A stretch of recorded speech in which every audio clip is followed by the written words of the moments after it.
وہ بچہ میرے بیانات سنتا تھا، گفتگو سنتا تھا، میں جو ترغیب دیتا ہوں نا میرے بیانات سنے، اس کی وجہ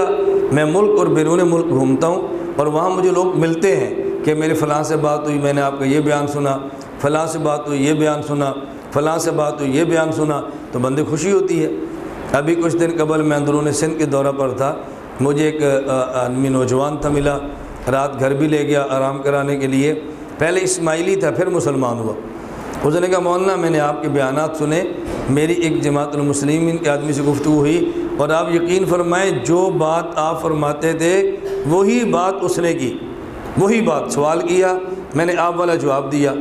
آپ والے جواب کے بعد جو آپ کہتے رہے یہ سوال کرے گا اس نے وہی سوال کیا، میں نے وہی جواب دیا۔ وہ جماعت المسلمین کا بندہ دھنگ رہ گیا کہ یار یہ آغا خانی تھا ابھی مسلمان ہوا ہے اور ہمارے موضوع پر ہم سے بات کیسے کر رہا ہے۔ اس نے کہا جو اس کے بعد دوبارہ اس کو مجھ سے گفتگو کرنے کا موقع نہیں ملا، اس لیے کہ میں روزانہ آپ کے بیان سنتا ہوں۔ میں پرسوں یہاں سے جا رہا تھا سفر پہ، ایک نوجوان کا مجھے فون انگلینڈ سے فون آیا، میں نے فون سنا، پھر میں نے واپسی فون کیا، اس نے کہا جی مولانا میں فون کرتا ہوں، دوبارہ فون آیا، اس نے کہا میں آپ کو بتا نہیں سکتا ہم آپ کی ان دلائل سے کتنے متاثر ہیں، اللہ گواہ ہے روزانہ سونے سے پہلے میں ایک بیان آپ کو سن کر سوتا ہوں، روزانہ ایک بیان سنتا ہوں۔ اچھا آپ اس سے زیادہ حیران ہوں گے، میں مکہ مکرمہ میں تھا اپریل کے مہینہ میں، مفتی ابوالقاسم نعمانی دامت برکاتہم محتمم دارالعلوم دیوبند، مجھے انہوں نے فرمایا کہ دیکھو مولانا موبائل میرے پاس ہے، واٹس ایپ پہ روزانہ آپ کا ایک بیان سنتا ہوں۔ یہ میں دارالعلوم دیوبند کے طالب علم کی بات نہیں کر رہا، دارالعلوم دیوبند کے محتمم مفتی ابوالقاسم نعمانی صاحب کی بات کر رہا ہوں کہ میں آپ کا ایک بیان روزانہ، آپ نے میرے بیانات سنے نہیں ہیں، آپ میرے عوامی بیانات سنیں اور اس میں آپ دلائل اور دلائل کے بیان کرنے کا طریقہ دیکھیں، پھر آپ دیکھیں عوام کیسے بدلتی ہے اور عوام کا ذہن کیسے تبدیل ہوتا ہے۔ اللہ گواہ ہے میں کبھی انشاءاللہ کارگزاریاں پیش کریں گے تو آپ کو اندازہ ہوگا کہ پوری دنیا میں کس حد تک لوگ اس فتنے سے بچے ہیں، اللہ مزید ہمیں ان کے بچنے کا ذریعہ اور سبب بنا دے۔ خیر اس بچے گفتگو شروع ہو گئی، تو اس نے کہا گفتگو کس پہ کریں گے، وہ غیر مقلدن بول کر رفع دین پہ، اس نے کہا رفع دین پہ گفتگو کر لی، کل آپ نے کہنا فاتحہ پہ، پھر آپ نے کہنا آمین پہ، ہم کیوں نہ گفتگو ایسے عنوان پہ کریں کہ جس کے بعد ساری گفتگو کا دروازہ بند ہو جائے، روزانہ کی بحث کرنے کی بجائے ایک مسئلے پر بحث کر لیتے ہیں۔ اس خاتون نے پوچھا کہ اس مسئلے پہ، اس نے کہا تقلید پہ بات کرتے ہیں۔ وہ میرے بیانات سنتا رہتا کہ 8-9 سال کا بچہ ہے اور آپ دماغ دیکھیں، اس نے کہا تقلید کے مسئلے پہ، وہ غیر مقلد کہتی ہے ٹھیک ہے تقلید کے مسئلے پہ کر لیتے ہیں۔ اس نے کہا اچھا مامی جان یہ بتائیں تقلید ایمان ہے یا کفر ہے، تقلید ایمان ہے یا شرک ہے، آپ بتائیں۔ وہ بولنے لگی، اس نے کہا نہیں میری بات آپ پوری سن لیں آپ پھر جواب دینا تاکہ آپ پھنس نہ جائیں۔ میں بس اب کہا نا گفتگو کے دوران ایسی باتیں کرتا ہوں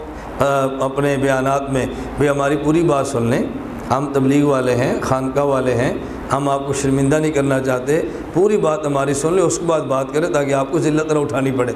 اسی طرح اس بچے نے بات سنی ہوئی تھی، تو بچہ کہنے لگا کہ آپ ایسا کریں کہ مامی جان میری پوری بات سن لیں اور اس کے بعد پھر آپ جواب دینا۔ یہ ذہن میں رکھ لیں اگر آپ نے کہا تقلید ایمان ہے تو پھر آپ نے غیر مقلد نہیں رہنا، کیوں؟ آپ نے تقلید کو مان لیا ہے نا، اب تو آپ مقلد بن گیا، آپ کا نظریہ بدل گیا۔ اور اگر آپ نے تقلید کو شرک کہہ دیا تو میرا ماموں مقلد ہے اور آپ غیر مقلد ہیں، اور مقلد اگر مشرک ہوتا ہے تو پھر مومنہ اور مشرک آپس میں نکاح نہیں رہتا۔ تو یہ ذرا سوچ کر جواب دینا، اگر تقلید ایمان ہے تو آپ کا نظریہ بدل جانا ہے اور آپ نے غیر مقلد نہیں رہنا، اور اگر تقلید شرک ہے تو آپ کا نکاح ختم ہو جانا ہے، چونکہ مومنہ اور مشرک کا نکاح نہیں رہتا۔ اب آپ بتائیں تقلید ایمان ہے یا شرک ہے؟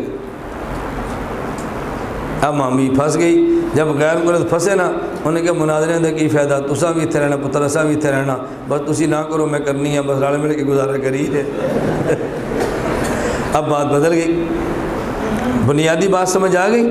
تقلید ایمان ہے تو پھر غیر مقلد نہیں رہنا، اور اگر تقلید شرک ہے تو پھر تیرا میرے ماموں سے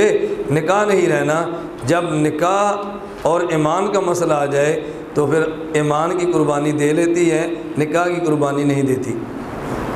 ایمان کی قربانی دے لیتی ہے، نکاح کی قربانی نہیں دیتی۔ کیوں؟ اس لیے کہ نکاح کا مزہ محسوس ہو رہا ہوتا ہے اور ایمان کا محسوس نہیں ہو رہا ہوتا، تو پھر یہ محسوس کو غیر محسوس پہ ترجیح دے دیتی ہے۔ اس نے کہا نہیں اسی طرح ٹھیک ہے۔ آج بھی جو 3 طلاق کے بعد لوگ 3 کو 1 کہتے ہیں اور 3 طلاق کو 3 کیوں نہیں مانتے؟ اس لیے کہ گزری راتیں جب یاد آتی ہے نا تو پھر کہتا ہے بس جی ٹھیک ہے۔ ایسے ہو رہے ہیں نا، یہی بنیاد ہوتی ہے۔ اس پر ایک چھوٹی سی مثال یاد رکھ لیں